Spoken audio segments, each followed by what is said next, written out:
So when we talk about habits, what are some examples of some bad habit loops? And this could stretch anywhere from on field, from hitting to pitching to fielding to even smaller habits that you might develop off the field, whether it comes to sleep, whether it comes to proper rest, whether it comes to weightlifting. What are some examples of these bad habit loops that players might get into?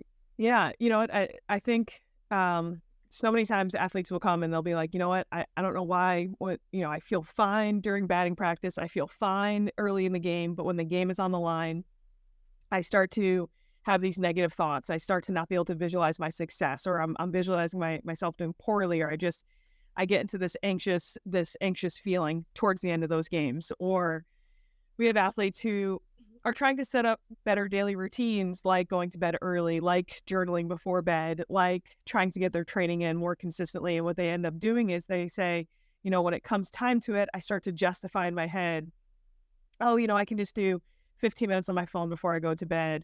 Or, you know what, I'll journal that in the morning instead of doing it tonight. Or, you know what, I'm really tired today. It probably wouldn't be worth it for me to work out anyway, right? So like whether they realize it or not, the bad habit is not necessarily the skipping of the workout. The bad habit is that justifying loop that they automatically go into, where they're like, okay, you know what, I feel good about that. I feel better about that. I'm going to go do something I want to do instead. So those are things that athletes are struggling with now. And I'm sure at least one of those all of us have fallen into at some point in our life. Sleep is probably the one. Sleep is probably the one the most that people develop a bad habit with and a bad habit loop.